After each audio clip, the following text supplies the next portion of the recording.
my god! Tapi bohong. Aku hanya memikirkan satu peraturan penting. Kenapa kau lakukan hari ini kalau kau bisa melakukannya besok? Hahaha. Few moments later.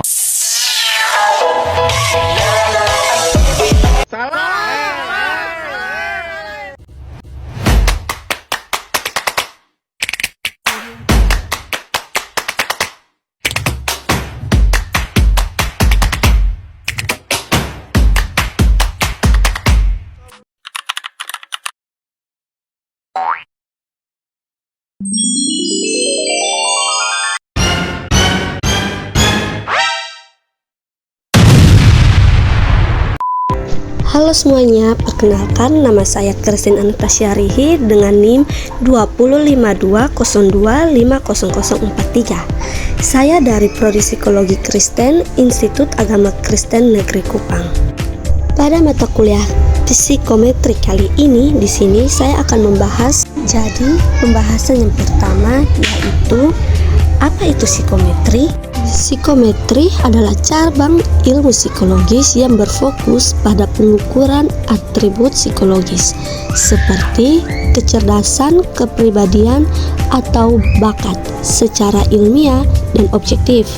Jika fisik mengukur berat dengan timbangan psikometri atau mengukur pikiran manusia dengan tes. Tujuan utamanya yaitu memastikan bahwa alat ukur atau tes yang digunakan itu akurat, konsisten, dan benar-benar mengukur apa yang ingin diukur.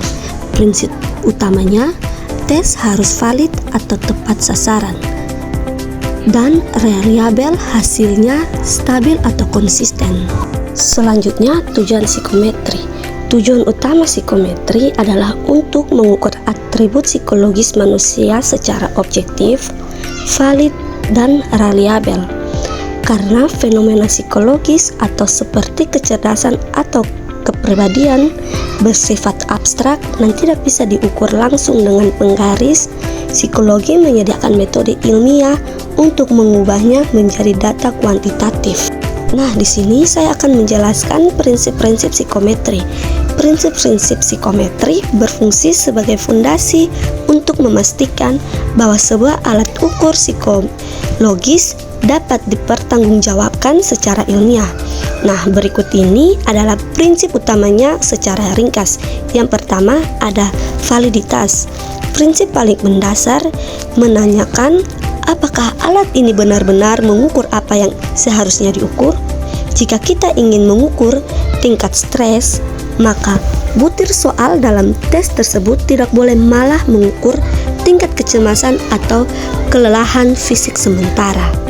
Selanjutnya, prinsip kedua, reliabel, menyangkut konsisten hasil ukur. Jika seseorang mengambil tes yang sama dalam kondisi yang serupa, hasilnya harus tetap stabil atau relatif sama. Alat ukur yang reliabel meningkatkan faktor keberuntungan atau kesalahan acak. Yang ketiga, standarisasi. Prosedur pemberian tes dan pemberian skor harus seragam. Hal ini mencangkup instruksi yang sama, batasan waktu yang sama, serta lingkungan yang setara bagi semua peserta tes agar hasil yang didapat bersifat adil dan dapat dibandingkan. Yang keempat, objektif. Penilaian dalam psikometri harus bebas dari opini atau bias subjek penilai. Siapapun yang memberikan hasil tes tersebut akan menghasilkan skor yang sama. Dan yang kelima ada norma. Skor mentah dalam psikologi biasanya tidak memiliki arti jika berdiri sendiri. Norma digunakan untuk menafsirkan seseorang dengan membandingkannya dengan kelompok referensi yang relevan atau kelompok norma. Pengertian variabel. Variabel adalah atribut, karakteristik, atau faktor objek, individu, atau kelompok yang dapat diukur dan memiliki nilai bervariasi atau berubah-ubah. Dalam penelitian, variabel digunakan sebagai faktor pengamatan yang ditetapkan peneliti untuk dipelajari dan diambil kesimpulannya. Variabel dapat berbentuk angka maupun kategori. Nah, di sini ada poin penting mengenai variabel, yaitu yang pertama, definisi.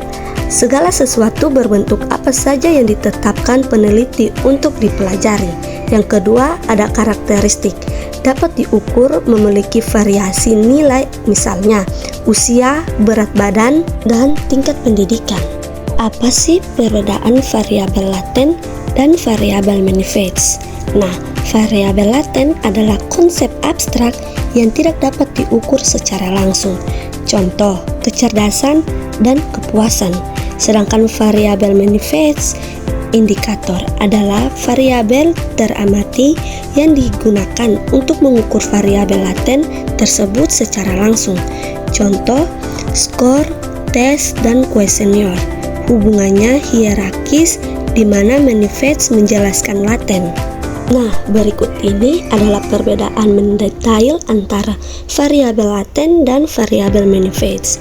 Definisinya, variabel laten adalah faktor tersembunyi yang tidak dapat diamati langsung, sementara variabel manifest adalah indikator kuantitatif yang dapat diukur. Pengukuran laten diukur melalui indikator atau tidak langsung, sedangkan manifest diukur melalui observasi atau survei langsung. Contohnya, laten, kepuasan pelanggan; manifest, jawaban kuesioner 1-5. Karakteristik variabel laten bersifat konseptual dan abstrak, sedangkan variabel manifest bersifat operasional. Contohnya, laten, kepuasan pelanggan; manifest, jawaban kuesioner 1-5. Karakteristik variabel laten bersifat konseptual dan abstrak, sedangkan variabel manifest bersifat operasional. Analisis: dalam analisis statistika seperti SEM, Structural Education Modeling, variabel laten sering digambarkan sebagai lingkaran atau elips, sedangkan manifest digambarkan sebagai kotak. Pengertian tes psikologis. Secara umum, tes psikologis adalah satu prosedur atau alat ukur yang dilakukan secara objektif dan terstandar. Mengukur aspek-aspek psikis seseorang. Aspek ini bisa berupa tingkah laku, kemampuan kognitif, kepribadian, hingga kecenderungan minat dan bakat. Tes psikologi memberikan sampel perilaku yang dinilai secara terstruktur untuk membantu individu memahami potensi dan membantu psikologi merancang interferensi. Macam-macam tes psikologi. Tes psikologi atau psikotes memiliki jenis yang sangat beragam, tergantung pada aspek yang ingin diukur. Secara umum, para psikolog mengelompokkannya ke dalam beberapa kategori utama. Berikut ini, yang pertama ada tes inteligensi atau IQ. Digunakan untuk mengukur kemampuan kognitif umum, logika, dan pemecahan masalah. IST atau Intelligence Structure Test mengukur berbagai aspek kecerdasan secara spesifik.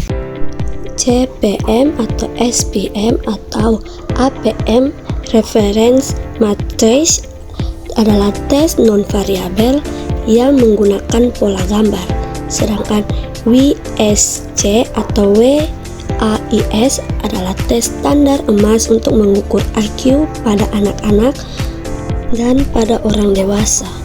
Yang kedua, tes kepribadian bertujuan untuk melihat karakteristik, emosi, dan cara seseorang berinteraksi dengan lingkungan. Tes projektif, peserta diminta merespon atau stimulus ambigu. Contohnya, tes Wartek melengkapi 8 kotak gambar. Kedua, BUM atau DAP menggambar pohon dan menggambar orang. HTP menggambar rumah, pohon, dan orang dalam satu kesatuan. Yang ketiga, tes kemampuan atau bakat mengukur potensi spesifik seseorang di bidang tertentu. DAT mengukur bakat mekanik, klerikal, numerik, hingga bahasa. GATB digunakan untuk konseling karir atau penempatan kerja. Keempat, tes minat. Membantu seseorang memahami bidang pekerjaan atau studi yang paling sesuai dengan karakteristik mereka. RMIB mengelompokkan minat berdasarkan jenis pekerjaan seperti medis, seni, luar ruangan, dan lain-lain. Dan yang kelima, tes sikap kerja. Biasanya digunakan dalam dunia industri untuk melihat daya tahan dan ketelitian. Tes Kraepelin atau Puili menjumlahkan angka secara cepat untuk melihat konsistensi kecepatan dan ketahanan terhadap stres di bawah tekanan waktu. Pengertian tes klasik. Dalam dunia psikometri, teori tes klasik sering disebut Classic Test Theory atau CTT, adalah sebuah kerangka kerja evaluasi pengukuran yang telah digunakan secara luas sejak awal abad ke-20. Inti dari teori ini adalah asumsi bahwa setiap skor yang diperoleh seseorang dalam sebuah tes terdiri dari dua komponen utama, yaitu skor murni yang mencerminkan kemampuan sebenarnya dan skor kesalahan, faktor-faktor yang tidak diinginkan. Secara matematis, hubungan ini sering digambarkan dengan persamaan X sama dengan T ditambah E, di mana X atau observed score, skor mentah yang diperoleh individu dari hasil tes. T atau true score, skor murni atau kemampuan sejati individu yang tidak dapat diamati secara langsung. E, error score, kesalahan pengukuran yang bersifat acak atau random error. Karakteristik tes klasik. Teori tes klasik atau Classic Test Theory atau CTT adalah pendekatan pengukuran yang berfokus pada skor total atau skor tampak sebagai hasil dari skor murni kemampuan sebenarnya ditambah error pengukuran atau X sama dengan T ditambah E. Karakteristik utamanya meliputi ketergantungan pada sampel, fokus pada reliabilitas atau validitas, serta kemudahan dalam perhitungan analisis butir soal. Pengertian tes modern. Tes modern adalah pendekatan pengukuran psikolog yang berfokus pada analisis karakteristik setiap butir soal secara individu, bukan sekedar skor total tes seperti pada teori klasik. Teori ini bertujuan untuk menghasilkan pengukuran yang lebih akurat, objektif, dan tidak bertergantung pada sampel kelompok yang diuji. Karakteristik tes psikologi modern.